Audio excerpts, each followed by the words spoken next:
Hello दोस्तों, आप सबको स्वागत है हमारी एपीएक्स चैनल में। आज मैं एक्सप्लेन करने वाली हूँ क्लासरूम ऑफ द एलिट के सीजन 3 एपिसोड 2 के बारे में।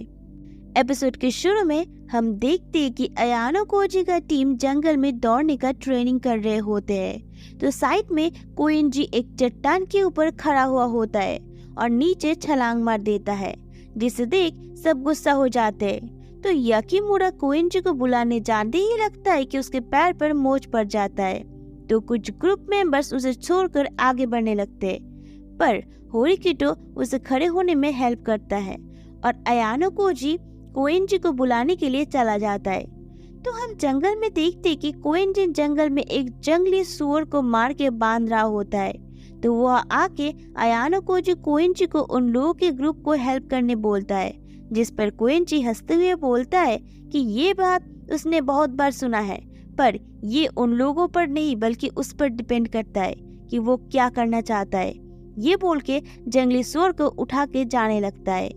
तो अयानो कोजी उसके हाथ पकड़ के रोक लेता है। तो अयानो कोजी की ग्रिप की पावर देखकर कोएंजी समझ जाता है कि रुइन को अयानो कोजी ने ही हराया था, जिस पर अयानो कोजी बोलता है कि ऐसा कुछ नहीं है। तो कोएंजी हंसते हुए बोलता है कि तुम्हें चिंता करने की जरूरत नहीं है, मैं किसी को नहीं बताऊंगा और जो भी हो मुझे जो ठीक लगे वही करूंगा। ये बोल के वो जंगली सूअर को लेके जाने लगता है। तो अयानो कोजी सोचता है कि कोएंजी को कंट्रोल करना उतना आसान नहीं है। उसके बाद हम डिनर के टाइम में देखते हैं, जहाँ जंगली सूअर के मांस को देख के सब बहुत खुश हो जाते हैं, पर किसी को पता नहीं होता है कि किसने इस जंगली सूअर को पकड़ा है। तो तभी जमीन पर गिरी एक good luck charm Ayano Koji को दिखता है। तो उसे याद आता है कि उसने ये नजूना के पास देखा था। तो उसे देने के लिए अयानो कोजी नजूना के पास जाता है। तो नजूना अपनी गुड लक चार्म पाकर बहुत खुश हो जाती है और अयानो कोजी को थैंक्स बोलती है। तो अयानो कोजी नजूना से पूछता है कि क्या वो उसे पहचानती है, जिस पे नजूना बोलती है कि हाँ, उसे कौन नहीं पहचानता। अयानो कोजी को मनाबू के साथ रिले रेस में कम्पीट करते हुए मियाबी के उसके ऊपर नजर है। तो ये सुन के अयानो कोजी बोलता है कि वो नहीं चाहता कि कोई उस पर नजर दे। तो नजुमे बोलती है कि तब एक उपाय है कि वो मियाबी को किसी चीज में हरा दे। तो अयानो कोजी मान जाता है। तो नजुमा हंसते हुए बोलती है कि वो सिर्फ मजाक कर रही थी।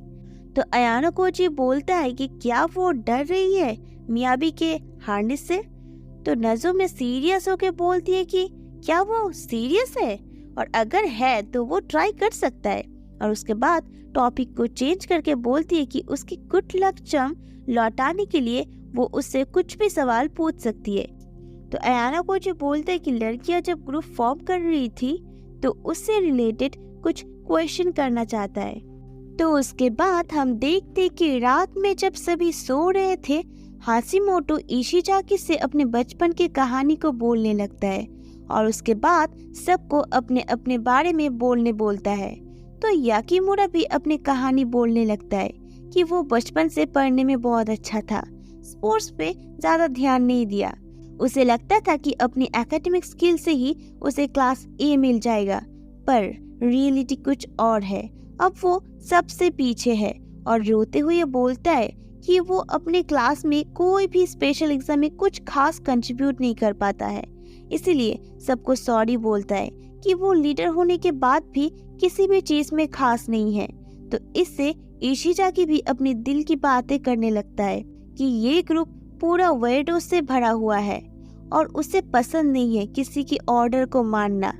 तो इससे पूरे रूम में एक स्वीट सा मोमेंट बन जाता है। तो अगली सुबह हम देखते हैं कि सभी रूम के आसपास साफ सफाई कर रहे होते हैं। तो याकीमुरा जब पानी बाल्टी में भर के ले जा रहा होता है तो पैर की वजह से थोड़ा गिर जाता है। तो पास में खड़ी इशिजाकी उसे हेल्प करता है और उससे रेस्ट लेने बोलता है, क्योंकि वो अगर एग्जाम तक ठीक नहीं होगा तो प्रॉब्लम हो जाएगा, और बोलता है कि इसके बदले वो उसके पढ़ाई में हेल्प कर सकता है, जिससे याकीमुरा खुश हो जाता है और एक स्वीट सा मोमेंट बन जाता है दोनों में। तो उसके बाद याकीमुरा सबको बोलता है कि उसने एक कल के एग्जाम के लिए स्ट्रैटेजी बनाया है, तो सब उसके पास चले आते हैं सुनने के लिए। याकीमुरा बोलता है कि रूल ये है कि सबको दौड़ना पड़ेगा, पर ऐसा कोई रूल नहीं है कि कौन कितना दौड़ेगा, इसलिए जो ज़्यादा देर तक दौड़ सकता है वो ज़्यादा दौड़ेगा और जिसको नहीं आता वो कम दौड़ेगा। तो सब इस आइडिया से खुश हो जाते हैं और सब अपना अपना रोल बोलने लगते हैं। तो अयानो कोच भी बोलता है कि वो भी लंबी दौड़ दौड़ सकता है, जिससे उन लोगों में एक टीम बिल्ड हो जाता है। तो उसके बाद हम डिनर टाइम में एक सीन को देखते हैं जहां अयानो कोची पास होते वक्त इचिनोस उसे एक इंफॉर्मेशन शेयर करती है। तो तब अयानो कोची बाहर आकर नोटिस करता है कि सेक्रेटरी ताचिबाना रो रही होती है। तो ताचिबाना उसे देख खड़ी हो जाती है। तो अयानो कोची उससे पूछता है क्या वो कल के एग्जाम के लिए टेंशन में है। तो ताचिबाना बोलती है कि वो मनाबू के लिए टेंशन में है। मनाबू हमेशा अकेले ही सब कुछ संभालता है, हमेशा सबको बचाने के लिए खुद को सैक्रिफाइस करता है और अब भी वही कर रहा है, अकेले ही मियाबी के चैलेंज को एक्सेप्ट करके। तो अयानो कोची बोलता है कि क्या वो सच में सिर्फ इसी वजह से परेशान है, क्योंकि उसे ऐसा नहीं लगता। तो ताचिबाना बोलती है ऐसा कुछ नहीं है, ये बोल के वहाँ से जाने लगती है। और उसके बाद हम रात में सोते वक्त देखते हैं कि हाशिमोटो सब सो जाने पर चुप के गेट से निकल जाता है, पर ये अयानो कोची देख लेता है। तो अयानो कोची को कुछ गड़बड़ लगता है, तो वो उसका पीछा करने लगता है। तो उसके बाद हम देखते कि हाशिमोटो और रुइन मनाबू और मियाबी से मिलते हैं, पर अयानो कोची ज्यादा दूर होने के कारण उन लोगों की बातें उसे समझ नहीं आता है। और उसके बाद हम फाइनल डे देखते हैं जहां एग्जाम शुरू हो जाता है और वो 4 पार्ट में डिवाइडेड है। पहला मेडिटेशन, दूसरा रिटन एग्जाम, तीसरा स्पीच और आखिरी पहर में रिले रेस, जो कि सब कुछ डिसाइड करेगा कौन पास है और कौन फेल। तो ऐसे रिले रेस शुरू हो जाता है। अयानो कोची के सभी टीम मेंबर्स सब अपना बेस्ट देते हैं और सभी स्ट्रैटेजी के मुताबिक चलते हैं। तो देखते हैं कि उन लोगों का टीम जैसे तैसे पास हो जाता है। तो शाम को देखते हैं कि टीचर अनाउंसमेंट करता है कि इस साल का रिकॉर्ड पिछले साल से अच्छा है और लड़के के कोई भी ग्रुप फेल नहीं हुआ है और फर्स्ट मनाबू आया है। तो साइड में खड़े मियाबी ताली बजा के मनाबू को कांग्रेस करता है। तो मनाबू बोलता है कि मियाबी तुम हार गए हो।